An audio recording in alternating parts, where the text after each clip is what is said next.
régionale de l'Organisation internationale du travail a débuté hier au centre de conférence de l'Union africaine à Addis Abeba.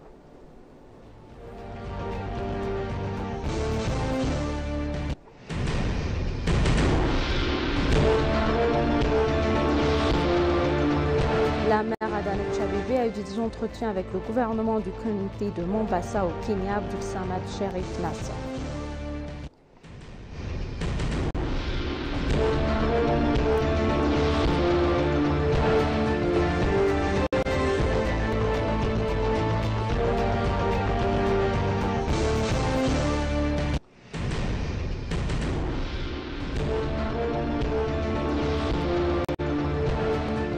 Bienvenue chers téléspectateurs, c'est Aline Taibaro avec le journal du 20 mai 2025.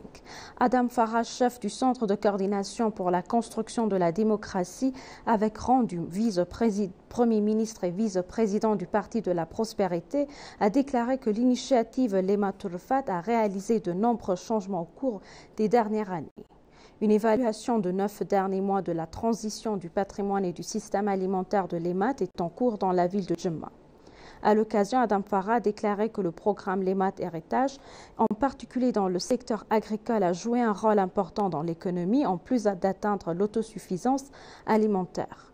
Il a mentionné que le plan a été révisé parce que le programme a pu atteindre ses objectifs plus tôt que prévu. Adam Farah a déclaré que cela constituerait un élan pour poursuite des travaux. Il a déclaré lors du forum que la Fondation l'EMAT Héritage, qui fait partie du programme Food Transition System, contribue aux efforts visant à assurer la sécurité alimentaire. Le forum d'évaluation a réuni des chefs régionaux, des ministres et d'autres responsables gouvernementaux, dont le vice-premier ministre et chef du Centre de coordination pour la construction de la démocratie et vice-président du Parti de la prospérité, Adam Farah.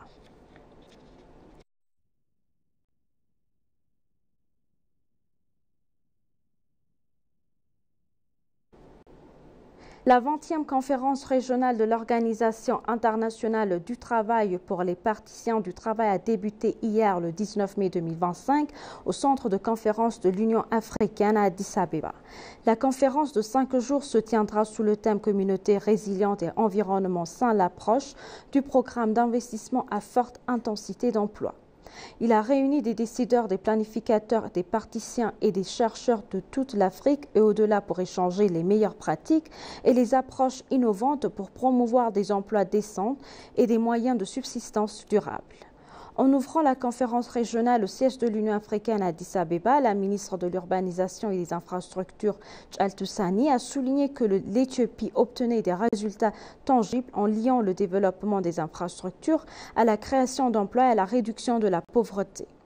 De hautes responsables éthiopiens, dont le président de la Chambre des représentants du peuple Tagasset Jafo, ainsi que des représentants du haut niveau de divers pays et organisations multilatérales, ont assisté à la séance d'ouverture. La ministre a également réaffirmé l'engagement de l'Éthiopie à travailler en étroite collaboration avec l'OIT pour faire progresser les programmes de développement durable axés sur l'emploi. Elle a appelé à des partenariats plus solides entre les gouvernements, les établissements d'enseignement et le secteur privé pour atteindre des objectifs communs. Elle a exprimé sa confiance dans le fait que la conférence d'Addis Abeba produira des stratégies et des programmes politiques alignés sur les normes internationales.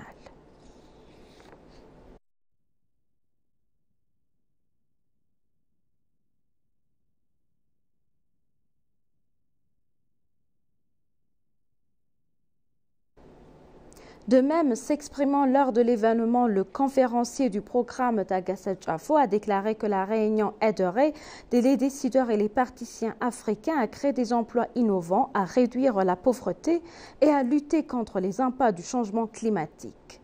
Le président a déclaré que pour y parvenir, il faudra les efforts collectifs de tous les habitants du continent et l'Éthiopie s'y était engagée. Il a déclaré que les efforts mondiaux et régionaux de l'Éthiopie ainsi que le plan d'action national démontrent notre engagement à créer un environnement propice aux affaires et à l'investissement. Il a déclaré que les politiques, les stratégies de développement et les ressources en infrastructure constituent le fondement de la création d'emplois et du changement inclusif.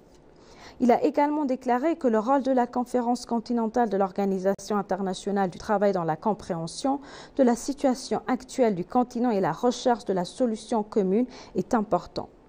Le président de la Chambre a également souligné qu'il fallait une coopération globale et un engagement commun pour libérer l'Afrique de la pauvreté, du retard et du chômage.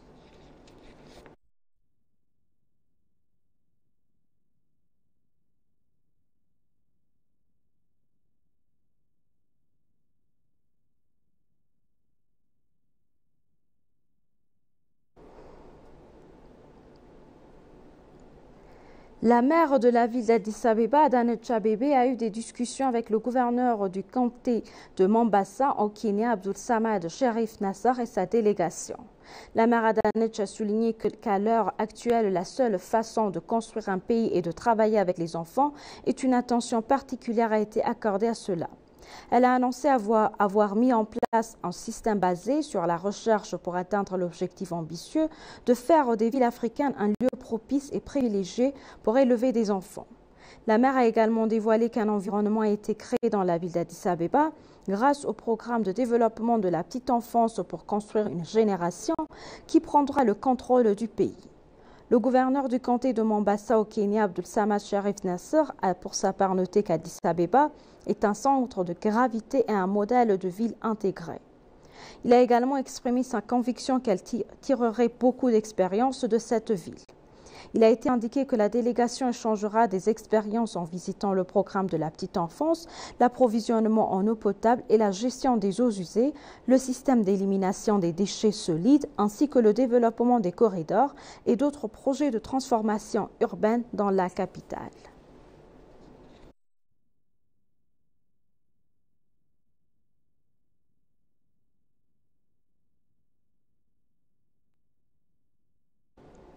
L'Institut éthiopien de la biodiversité a annoncé la finalisation des préparatifs pour la célébration de la Journée internationale de la biodiversité 2025. L'événement se déroulera du 20 au 24 mai et aura pour thème Harmonie avec la nature et le développement durable.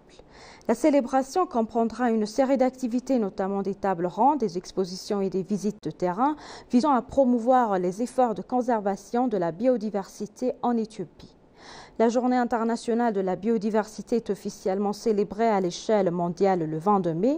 Le thème de cette année met en avant le lien entre le cadre mondial de la biodiversité de Numing, Montréal et les ODD. S'adressant aux médias, le directeur général de l'Institut Karda Kaske a souligné que cette célébration vise à sensibiliser le public à l'importance de la conservation de la biodiversité, de l'utilisation durable des ressources biologiques et de la promotion d'un mode de vie respectueux de la nature. Une attention particulière est accordée aux espèces à forte valeur économique, médicinale, industrielle et nutritionnelle. Selon les informations disponibles auprès de l'Institut éthiopien pour la biodiversité, l'Éthiopie est connue pour sa riche biodiversité avec plus de 6029 espèces végétales, dont 10% sont endémiques, notamment des cultures d'importance mondiale pour le café et le teff.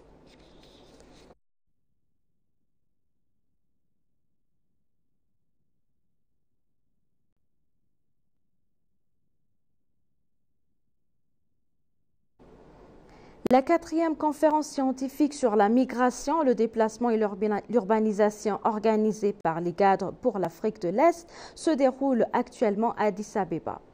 La conférence se tiendra sous le thème L'impact de la migration, du déplacement et l'urbanisation sur le développement durable.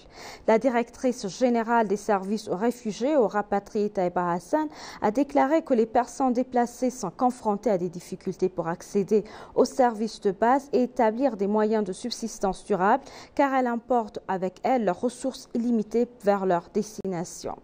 Elle a noté que le nombre croissant de personnes déplacées dans la région a un impact sur le système urbain. Elle a également déclaré que le plan de développement urbain doit répondre aux besoins des réfugiés, des personnes déplacées et des pays d'accueil. La directrice générale a également déclaré que le développement durable et le renforcement de la cohésion sociale devraient être assurés en fournissant des solutions scientifiques aux défis auxquels sont confrontés les réfugiés, les personnes déplacées et les villes en développement.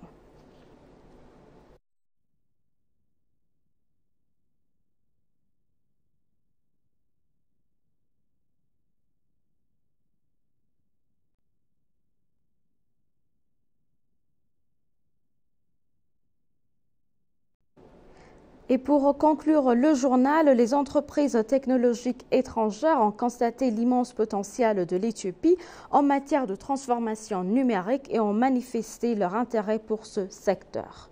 Liu Liu, directeur marketing régional d'Inspire Group, fournisseur de services de cloud computing et de big data, a expliqué à INA que son entreprise était présente en Éthiopie depuis de nombreuses années et fournissait divers services au pays. Liu a souligné que le marché de technologie en Éthiopie connaît une croissance très rapide et que le gouvernement éthiopien s'est récemment fortement concentré sur le secteur. La directrice nationale de la NUTEC, Sophie Zhao, a quant à elle souligné le potentiel et les réalisations de l'Éthiopie dans le secteur numérique. La directrice nationale a déclaré que l'Éthiopie traversait une transformation numérique avec des résultats impressionnants, exprimant sa confiance dans le fait que l'Éthiopie pourrait devenir l'un des principaux acteurs du numérique. Elle a souligné que son entreprise possède une expérience internationale et qu'elle aiderait l'Éthiopie à exploiter pleinement des opportunités et à numériser le pays. Pour sa part, Alphonse Patel, directeur national de Me2Me Distribution, a déclaré que l'Éthiopie étant un grand pays tant par sa superficie par sa population, recèle un potentiel et des opportunités considérables en matière de transformation numérique.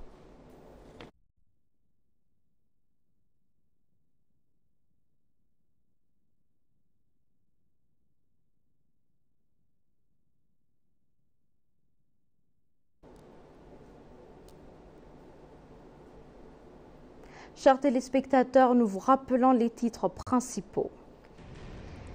La 20e conférence régionale de l'Organisation internationale du travail débute hier au centre de conférence de l'Union africaine à Addis Abeba.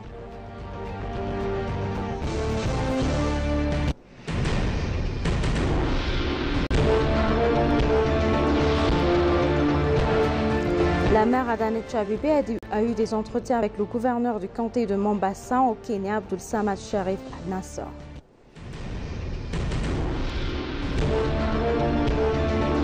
Merci chers téléspectateurs, c'est la fin du journal. C'était Aline Taibaro avec le journal. Restez avec nous avec le reste des programmes. Bonne journée.